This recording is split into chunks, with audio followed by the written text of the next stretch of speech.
disaster relief team in Mexico assesses the possibilities of holding its aid distribution at an ancient church. We track the use of dangerous pesticides and learn about the impact on human bodies and the environment. Welcome to DaAi Headlines. I'm Siri Su. Thank you for joining us. In Mexico, Tzu Chi's disaster relief team continues to assess quake damages and plan disaster relief work in San Gregorio. One of the challenges they face is that the data provided by the government is different from that of NGOs. In addition, the volunteers have to find a suitable place for future aid distribution. Despite these difficulties, volunteers are determined to do their best to help the affected residents. Due to a traffic jam, the ride takes longer than usual. Tzu Chi's disaster relief team has come to San Gregorio for the second time, preparing for their future disaster relief work. I've discovered that the people here are very pure. From their sincere looks and words, we've discovered that this place has great affinity with Tzu Chi. We should think about the suitable place for our future aid distribution or free clinics. San Gregorio Church, which has a history of 700 years, is the spiritual center for local residents.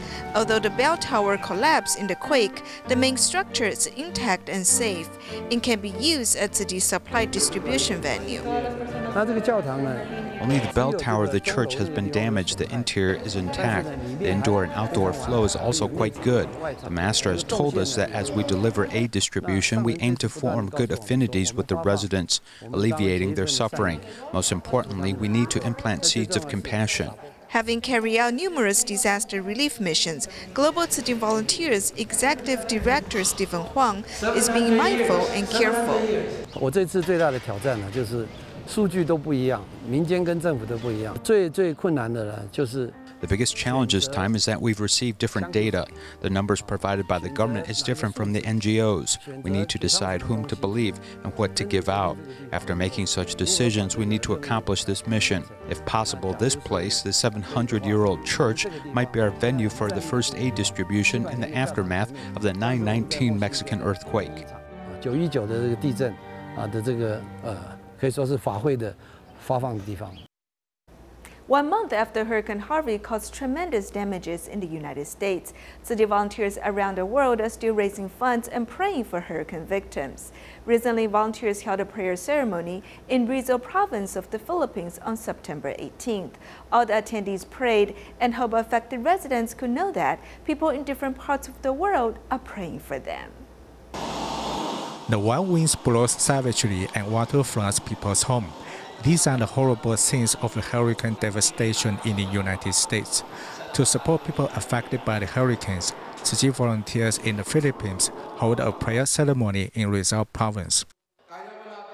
After typhoons Quetzana and Haiyan devastated the Philippines, the United States donated $2 million to us, which was close to 200 million pesos. Are we able to give them 200 million pesos? No, we can't, but we can pray for them and send them unlimited prayers and blessings. The residents in Rizal truly understand how helpless these hurricane victims feel, because people in Rizal suffered from serious floods 5 years ago, and Tzu Chi volunteers conducted a cash for relief program to help them restore their homes. We once received help before, so we know how helpless these victims are feeling. I'm willing to lend a helping hand to the U.S. When you plant the seed of kindness, you'll harvest wonderful results.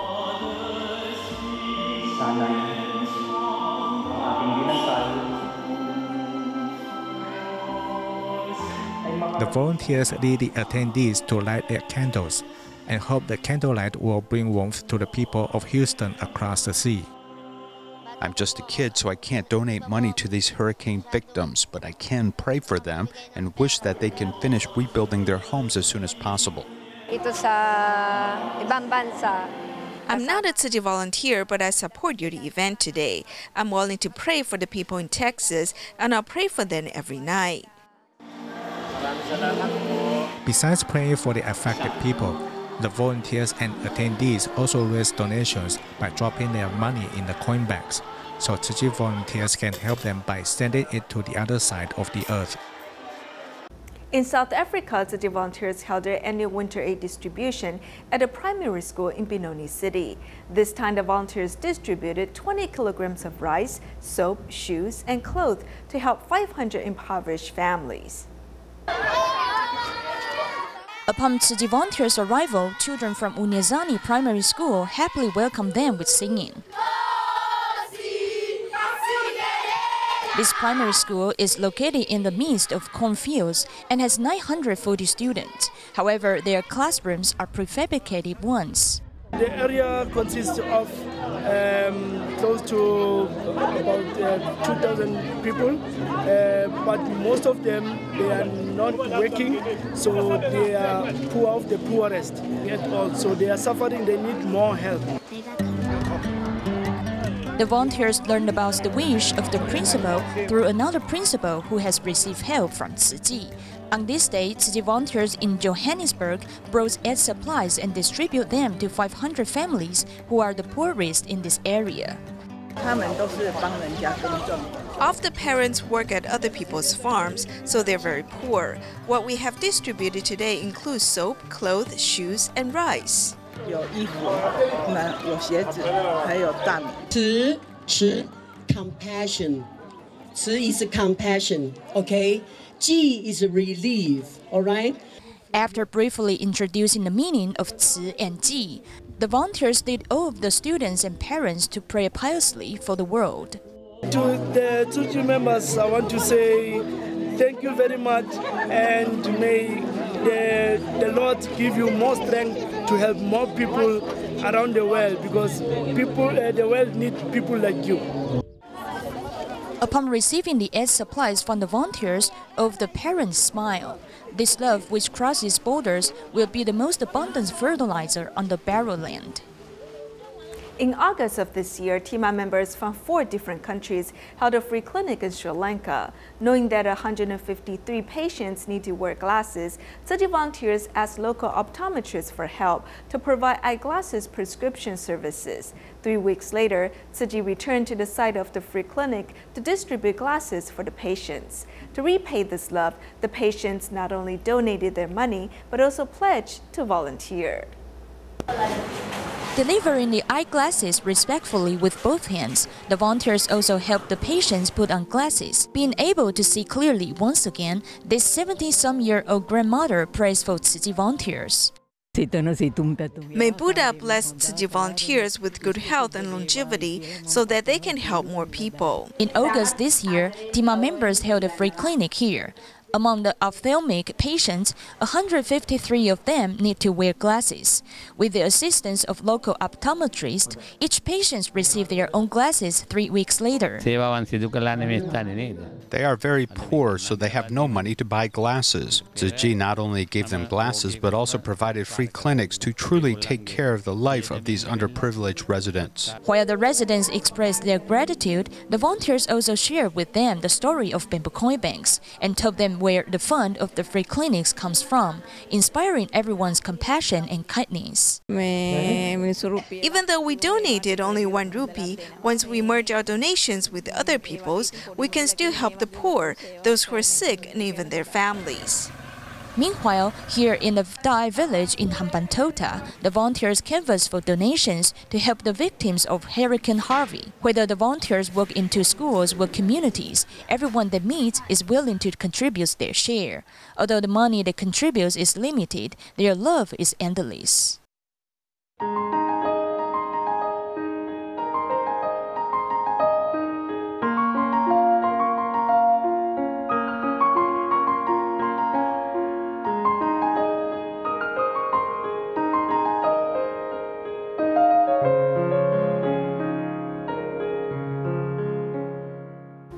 From bee death to pesticide residues in eggs, after 6 months of tracking, authorities have found the culprit to be the insecticide fipronil. The government has since implemented a ban on the production and sale of the insecticide. However, loopholes and poor management has done little to limit the use of dangerous pesticides. Aside from the dangers posed to the human body, there are other impacts on the environment. We are here at the red flower field in Taichung's Waipu. Every year from January to March is blooming season for red flowers. Because these are organic farmers who haven't sprayed pesticides, many bees come here to collect pollen. Looking in this box, we see the yellow pollen from the red flower. Bees are bringing food back to their offspring, collecting food everywhere. At the same time, they may also be bringing pesticides back to the hive. These bees used to fly around, but now are on the ground. Basically, these bees are already poisoned, and they are already irritable and can easily attack people. In order to understand this ecological risk, Hualien University's research team 5 years ago began to collect pollen in Taiwan, as well as launching a long-term follow-up survey. We used a pollen collector. When the bees come back, we scrape the pollen. From the pollen collected by the bees, it is possible to infer the environmental risk caused by the agricultural practices near the hive. Because the bees' flying distance is limited to just 3 kilometers, this small range of crops can be analyzed for the use of pesticides. Professor Chen Yuwen led a research team from 2012 to 2013. A total of 155 pollen samples were collected, of which 116 found 56 kinds of pesticides were found, which means 74.8% of samples had such residue. The samples included 33 kinds of insecticides, 16 kinds of fungicides, and 7 kinds of herbicides. Amongst these residues were fluvalinate and chlorpyrifos, which were found in over 40% of samples. Because there is no particular standard for pollen residue, it is hard to carry out a comparison. However, if we use the Ministry of Health and Welfare standard, which is 20 ppb, then these pesticide residues in pollen exceed standards by some 800 times, and the least amount of residue exceeds standards by 2 times. Out of the 5 samples, more than 10 to 15 types of pesticides were detected. At the end of 2016, Hualien University once again searched the area for pesticide contamination, collecting 29 pollen samples, finding that the portion of pesticide residues, although high, saw a reduction in terms of concentration. The amount of pesticide residue went from 384 ppb in 2012 to 165 ppb in 2016. The top place went to carbendazole, where the proportion was 41%, with fluvalinate being the highest at 8 ppm. Actually, the pollen can be polluted because beekeepers don't have good communication with farmers. After years of testing, pollen pesticide residues have been found to include imidacloprid, with a concentration enough to endanger the bees. Authorities admit there are other pesticides, as it is quite difficult to set residual standards. Fluvalinate is used in hives to kill mites, so why do we need to tell farmers to stop using it? They should tell them to use reasonable standards. Pesticide residue is not just in pollen, which is a big threat to bees, and also poses other risks in honey. In order to find out the answer about honey contamination, we randomly purchased 10 seasonal lychee honey, which was sent to a laboratory for a test. The results are: below 10 ppb, we detected 3 pesticides. One is carbendazole, which was 2.24 ppb, and one is metalaxyl, which 1.68 ppb, and one was dimethylate at 0.6 ppb. So at the time of our reporting, it was not detected. Our detection method basically means that we don't make an announcement if it is less than 1/10 of the limit, which means that there are no adverse effects on humans. Although the pesticide residues are in honey, there is very little, and the Ministry of Health and Welfare believe it is safe for human consumption. But there are some effects on bees. After all, bees have a greater sensitivity to pesticides when compared to other humans or mammals.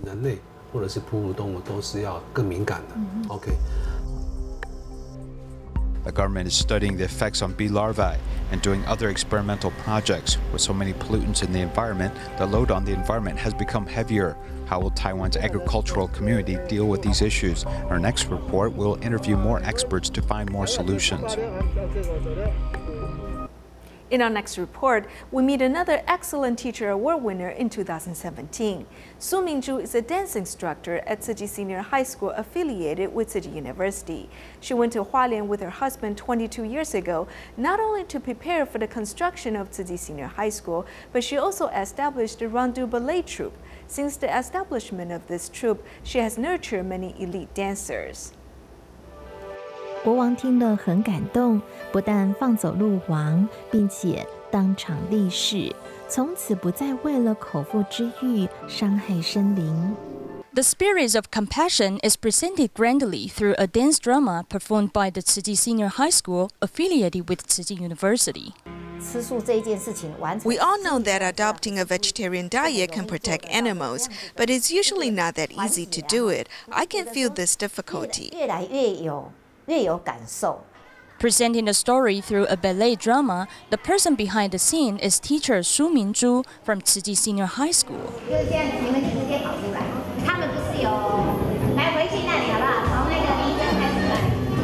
Requiring every move to be done perfectly, Su has something to say about learning dance. Each dance move in classical ballet should be very precise. Su has persevered in dance for nearly 60 years. Actually, when she was an elementary school student, she once stopped dancing because of her family. Not until she received support from her family during her high school year did she return to a dance academy once again. I feel very lucky, and I'm also thankful for my older sister who inspired me to walk this path.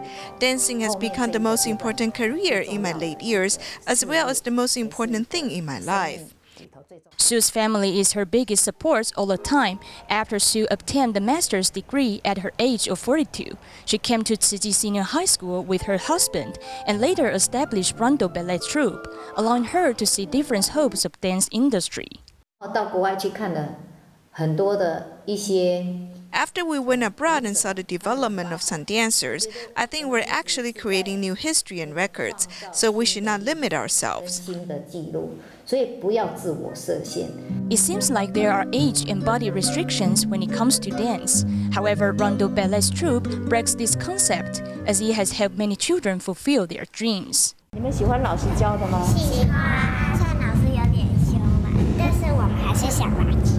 Zhang Yaqi is the elite student Su has nurtured in the first year.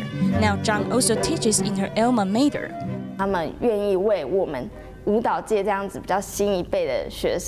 They're willing to give students of the new generation many chances to showcase their strength and perform on the stage. The teachers also provide us with many teaching experiences. I think this is a very big support for dancers.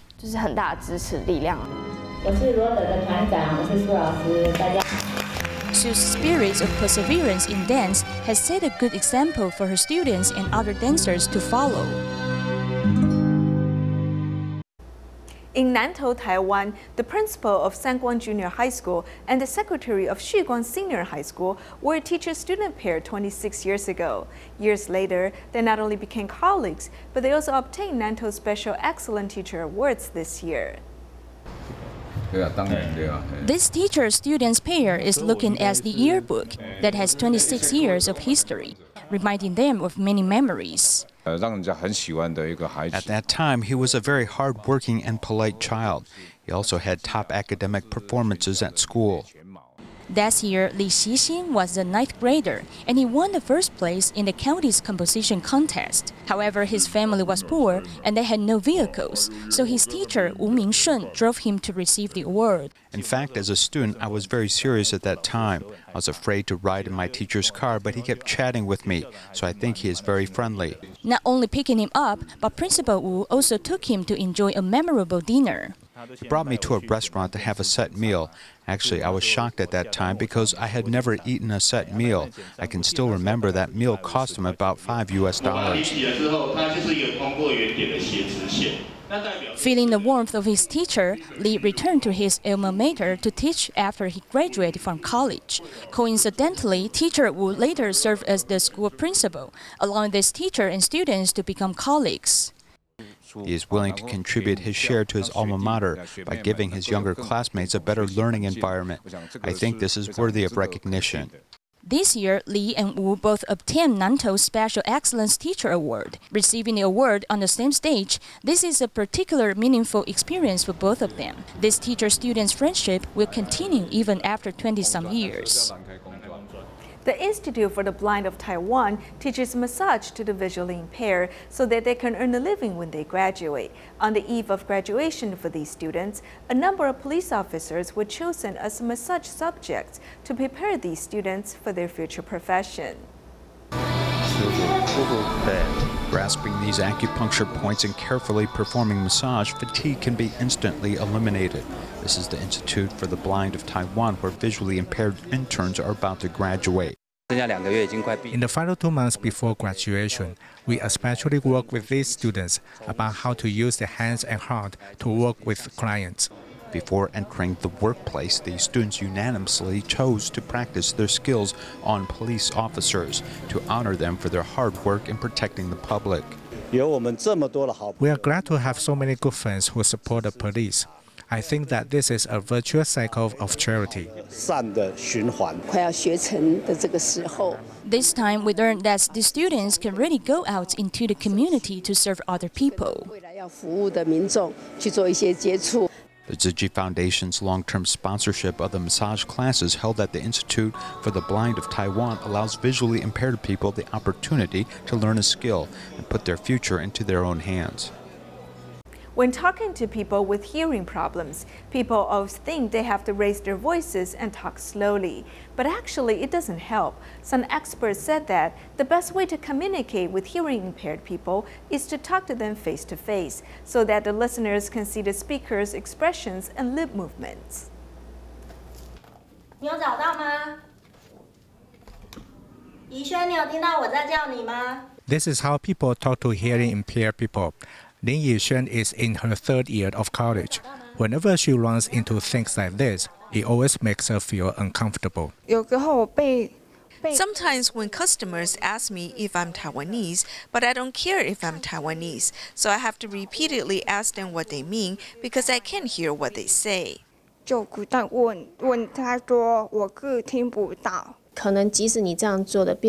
Even if you do this, it doesn't help him understand you better. It may even make him feel more frustrated. The way you talk is so exaggerating, but he still can't understand you. He will wonder if he's really that terrible. This is the other misunderstanding. When we speak too slowly or prolong the words, it will also make our words incomprehensible to them. Every environment is different. Like here, the foundation is very quiet. If I'm here, I can hear what people say.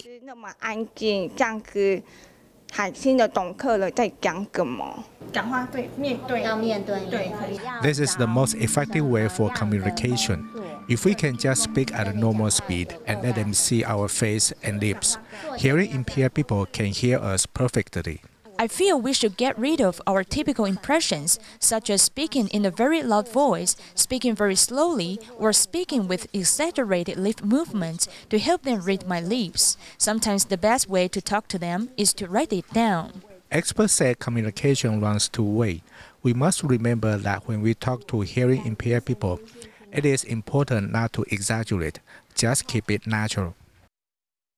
In Indonesia, to better protect the environment, the mayor of Jakarta has initiated a tree planting movement.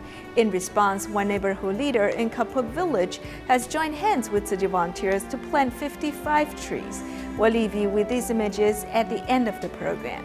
Thank you for joining us. Goodbye.